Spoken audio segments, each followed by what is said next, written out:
इस वक्त हमारे साथ नौशाद सर मौजूद हैं, जिनकी चर्चा इस वक्त ज़िले में हो रही है। और चर्चा इसलिए हो रही है क्योंकि इनके बैच में 3 बच्चियां हैं जिन्होंने कि भारत के सबसे कठिन परीक्षाओं में से एक नीट की परीक्षा में अच्छा अंक ला करके सर सहित पूरे ज़िले का नाम रोशन किया है। सर से जानकारी लेने का प्रयास करेंगे, सब चीज़ों पर चर्चा होगी। सबसे पहले हम चाहेंगे सर अपना परिचय हमारे दर्शकों को दे दिए ताकि ज़िलेवासी जो हैं वो आपको अच्छी तरीके से समझ लें, जान लें। जी, सबसे पहले आपका शुक्रिया। मेरा नाम मोहम्मद नौशाद है। मैं गोड्डा ज़िला के ही बसंतराय प्रखंड कैतपुरा गांव का रहने वाला हूं। यही मेरा परिचय है और मैं नीट के लिए अभी तैयारी करा रहा था और आगे भी प्लान है इस बारे में।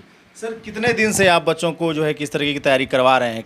किन किन विषयों को आप पढ़ाते हैं? किन किन क्लास के बच्चों को आप पढ़ाते हैं? सर, कितने दिन से शुरू हुआ है सर ये सब? मैं एक्चुअली इससे पहले बसंतराय में कोचिंग चला रहा था और अभी तक बसंतराय में ही कोचिंग था। तो मैं वहाँ पर सारा सब्जेक्ट खुद ही पढ़ाई करवाता था और वहाँ पर बच्चे जनरली 9th 10th 11 12 और नीट की तैयारी करने वाले बच्चे थे। और जैसा कि साइंस और इन सब चीज़ों में या लोअर क्लास में 9th और 10th में जो सारे सब्जेक्ट होते हैं वो मैं खुद पढ़ाता था। और नीट लेवल की भी जो तैयारी हुई है उसमें से सारा सब्जेक्ट मैंने खुद पढ़ाया है। आपको बता दें कि जिन बच्चों को नीट के बारे में जानकारी नहीं थी, जिनके अभिभावकों को ये नहीं पता था कि नीट क्या होता है, उन बच्चों को पढ़ा करके, उनको सलाह दे करके कि आप इस चीज़ की तैयारी करिए, आप इसमें अच्छा कर सकते हैं।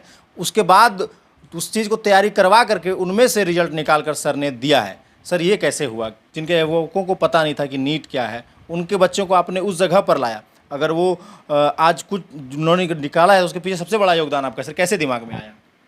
जी देखिए आपने उनमें सर। जी, एक्चुअली मैं उन सारे बच्चों को क्लास 9 से ही पढ़ा रहा था। 9th में एक्चुअली वो कहीं और पढ़ रहे थे और जब मैं पहली बार बसंतराय इलाके में पढ़ाने के लिए आया तो उन सारे बच्चों और उनके पेरेंट्स से मिला तो वो बच्चे 10th से मेरे पास पढ़ रहे थे। जितने भी बच्चे 6 बच्चे जो नीट की तैयारी कर रहे थे इस बार के लिए, तो उनमें से सारे के सारे बच्चे मेरे पास 10th से पढ़े हुए थे। 10th में भी उन लोगों का बहुत ही शानदार रिजल्ट रहा है, जिले लेवल पर रिजल्ट रहा है। क्लास 12 में भी उन लोगों ने तैयारी करी, उसमें भी एकदम जिले भर में बहुत ही अच्छा स्कोर रहा था। मेरे जो 5 बच्चे थे 6 बच्चे में टॉप 10 में टॉप 5 बच्चों का रिजल्ट था क्लास 12 में भी। गार्जियन को कैसे समझाया? और जहाँ तक गार्जियन की बात है तो देखिए, इन सब मामलों में गार्जियन को समझाना उतना आसान भी नहीं है। लेकिन ये बात है कि मैंने जैसा बोला उसे क्लास 10 से, वैसा मैंने लगभग कोशिश किया और सेम टू सेम लगभग रिजल्ट डिलीवर किया पेरेंट्स के सामने। तो उनका विश्वास लगातार बना रहा और मैं ये मानता हूँ कि मेरे लिए भी बड़ी अचीवमेंट जैसे कि बोल रहे हैं या ऐसा है कि अपने इलाके से रह के, गाँव देहात में रह के और गाँव के टीचर से पढ़ के नीट निकालना बहुत टफ है। लेकिन इससे मैं बड़ी अचीवमेंट ये मानता हूँ कि ऐसे सारे बच्चों को घर से बुलाकर, जिसको नॉर्मली ग्रामीण स्तर पर क्लास 9th में कुछ भी नॉलेज नहीं होता है, उन सारे बच्चों का हाथ पकड़ के लाना पढ़ाने के लिए और फिर डायरेक्ट नीट क्वालिफाइड करके उसके घर में बच्चा भेज देना, ये मैं सबसे बड़ी अचीवमेंट मानता हूँ। नीट निकालना उतना टफ नहीं है। अपने इलाके में बहुत सारे बच्चे होते हैं जो ऑनलाइन 5000 6000 में भी कोचिंग करके निकालते हैं। लेकिन मैं यहाँ पर ये बोलना चाहूँगा कि मैंने उन सारे बच्चों को उसके घर से पकड़ के लाया क्लास 9th में, जिसको कुछ भी जेन्युइनली आपको ये बताऊँ कि उन लोगों का लेवल ये था, जैसे बहुत सारे लोग क्लेम करते हैं कि वो सारे तो बच्चे तेज थे, ऐसा नहीं बात है। होंगे इसीलिए कर लिया, ऐसा बात नहीं है। मैं यहाँ तक ऑन रिकॉर्ड बोल रहा हूँ कि अगर लेफ्ट साइड में प्लस है तो बराबर के उस साइड में जाके क्या होगा, उन सारे बच्चों को ये तक मालूम नहीं था। वो मैंने पढ़ाया है और डायरेक्ट नीट निकाल के उसके बच्चों को घर में डाला है। तो जाहिर सी बात है कि इन बात का मुझे गर्व है। जी, हज़ारों बच्चे जो हैं कि 10th देते हैं और 10th देने के बाद पता चलता है कि वो लोग गोड्डा से बाहर चले जाते हैं पढ़ने के लिए और भविष्य बनाने के लिए। लेकिन गांव देहात में जहां पर कि पढ़ाई का स्तर थोड़ा अभी भी कम है, वहां से बच्चों को निकाल करके बच्चों को उस जगह पर पढ़ाई करवाना जहां से कि बड़े बड़े जो है कि लोग सोचते हैं कि हमारे बच्चे कर पाएंगे कि नहीं कर पाएंगे, वैसे ग्रामीण सुदूर इलाके से इन्होंने उन बच्चों को निकाला और उन बच्चों को इतना अच्छा नंबर जो है कि ला करके दिया कि जिलेवासी अब तारीफ़ कर रहे हैं। सर, उन बच्चों का क्या क्या नाम है और कितना कितना प्रतिशत उन लोगों को आया है, एक बार वो बता दीजिए। जी, उनमें से एक बच्चे का स्कोर 657 है, राधा कुमारी। परसेंटेज में जितना भी हो 657 स्कोर है। और एक बच्चा रेहाना खातून है, उसका नंबर 641 है। और एक लड़की मोनिका कुमारी है जिसका नंबर 617 है, जिसका की उम्मीद है कि स्टेट कोटा से मिलना चाहिए, ऐसा मेरा अनुमान है। बहुत सारे लोग अलग अलग तरह की बातें कर रहे हैं, लेकिन मैं इतना उम्मीद है मुझे कि हो सकता है कि इन तीनों को आराम से मिल जाए 720 में।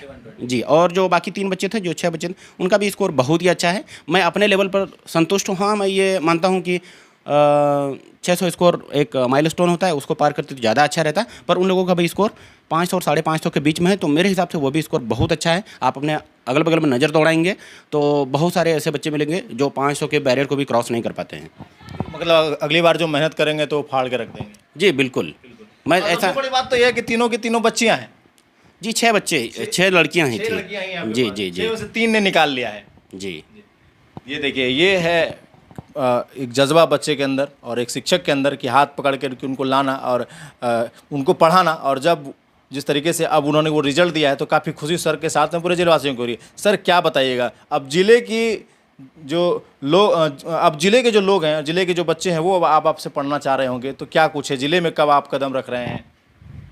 इस बारे में मैं बोलना चाहूँगा कि बहुत जगह से कॉल्स भी आ रहे होंगे आपको। जी जी रिजल्ट के बाद और थोड़े न्यूज़पेपर्स द्वारा या जो भी सोशल मीडिया की ये होती हैं, न्यूज़ पोर्टल्स होती हैं, उनके द्वारा हाईलाइट होने के बाद बहुत सारे कॉल्स आ रहे हैं, बहुत सारे पेरेंट्स भी बोल रहे हैं। और चाहे तो बसंतराय, गोड्डा या महागमा एरिया के लोग भी बोल रहे हैं। तो अभी ये प्लान में है कि गोड्डा में हम लोग कोचिंग एक सेटअप डाल रहे हैं। चाहे हो सकता है कि अभी एरिया सेलेक्ट नहीं है या जगह सेलेक्ट नहीं है कि कहाँ पर होगा, लेकिन यह है कि कंफर्म यहाँ हम लोग स्टार्ट कर रहे हैं ये। और बिल्कुल एकदम पुरजोर तरीके से करेंगे। और इस बार टारगेट रखे हैं कि 1-2 साल के अंदर में 720 देंगे हम। ऐसा मेरा टारगेट है। बड़े बड़े सपने देखते हैं हम, कोशिश करते हैं कि उनको पूरा करने का। आने वाले समय में आपको 720 देखने को मिलेगा गोड्डा से। गोड्डा से जी बिल्कुल, सबसे बड़ी बात है सर। जी बिल्कुल। ऐसा बड़ा टारगेट लेके ही मेहनत करना में ठीक लगता है। कि एक भी नंबर कम नहीं होना चाहिए, और जिस दिन ये होगा उस दिन गोड्डा की जनता आपको कंधे पर उठा करके घूमेगी सर। जी बिल्कुल। हम कोई करे ना करे, हम तो पक्का करने वाले। हम अपने तरफ से पूरा कोशिश करेंगे। और मेरा सपना ही रहा है अपने इलाके को बदलना और बड़ी बड़ी अचीवमेंट को पाना। मैं अपनी तरफ से तो पूरा कोशिश करूंगा, पूरी कोशिश करूंगा। बच्चों से क्या कहिएगा सर, जो बच्चे तैयारी करना चाह रहे हैं या तैयारी करने जाएंगे, उनसे क्या रहेगा आपका हमारे माइक के थ्रू से क्या कहिएगा सर? इसमें ये मैं बोलना चाहूँगा कि अगर आप जनरली नीट की तैयारी करना चाहते हैं या जेई की या और किसी भी चीज़ की, तो आप बिल्कुल अच्छे तरीके से करें। लेकिन अगर नहीं करने का मन हो तो ऐसा नहीं कि ये बहुत बड़ी चीज़ है, इसी में लाइफ सिर्फ बनता है और कोई चीज़, बहुत सारे अलग अलग सेक्टर है, उसमें आप मेहनत कर सकते हैं। पर अगर आप नीट की तैयारी या किसी भी कम्पिटिटिव एग्जाम की तैयारी करना चाहते हैं तो मैं बच्चों से और पेरेंट्स से भी बोलूँगा कि वो अगर टाइम दे रहे हैं तो बिल्कुल अच्छे से ही दें, आधे अधूरे मन से नहीं दें। और बाकी अगर नहीं मन हो तो बिल्कुल नहीं करें, और अगर करें तो बहुत ही पेशेंस के साथ और मेहनत से करें। हो जाता है, कोई भी चीज़ बड़ी नहीं होती। से उन बच्चों के अभिभावकों ने बच्चे को आपके पास सुपुर्द कर दिया, क्या उसी तरीके से बच्चों को आपके पास रहना पड़ेगा, समझना पड़ेगा, पढ़ना पड़ेगा, तभी होगा कि वो ऐसे भी कर सकते हैं सर? नहीं, बेसिकली सबका अपना अपना स्टाइल होता है पढ़ाने का। मैं ये तो नहीं बोलता हूँ बच्चों को, या मेरा ये आगे अगर मैं कहीं सेटअप डालूंगा तो मैं फर्स्ट प्रीफर करूँगा कि वो मेरे कंट्रोल में रहे, लेकिन ऐसा ज़रूरी नहीं है। लेकिन फिर भी उसमें कुछ शर्तें होती हैं मेरी, जैसे कि बिल्कुल भी क्लास मिस नहीं कर सकते। बहुत सारी ऐसी शर्तें होती है। मैं अगर 10 दिन क्लास गैप मारूंगा चलेगा, लेकिन बच्चा मेरे बिना मेरे पढ़ाई के दौरान 1 दिन गैप नहीं मार सकता है। ऐसी बहुत सारी चीज़ें होती है जो मैं अपने हिसाब से कंट्रोल करता हूँ और बच्चे को अपने कंट्रोल में रखता हूँ, तो मैं रिजल्ट अपने हिसाब से डिलीवर कर पाऊँगा। ये बात है। और पढ़ाई कहाँ तक हुई है सर, क्या कुछ कर रहे हैं अभी आप? जी, मेरी बेसिकली मैंने 12 किया, उसके बाद एक एविएशन में एक डिग्री होती है एयरलाइंस के फील्ड में, तो मैंने 2 साल का वो कोर्स किया हुआ है।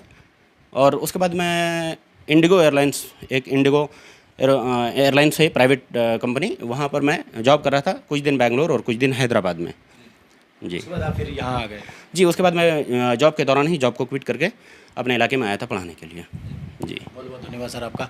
तो सर गोड्डा से हैं और गोड्डा के बच्चों को पढ़ाने के लिए काफ़ी मेहनत कर रहे हैं और मेहनत में इनको सफलता भी मिली है। बाकी अब आगे क्या कुछ होता है, आगे सर क्या करते हैं, उसको लेकर के भी सर से बातचीत हमारी लगातार जारी रहेगी।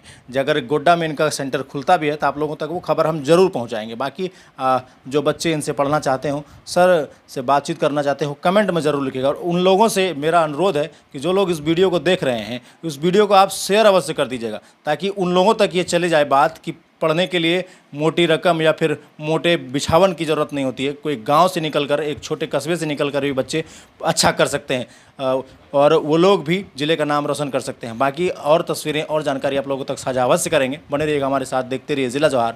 धन्यवाद।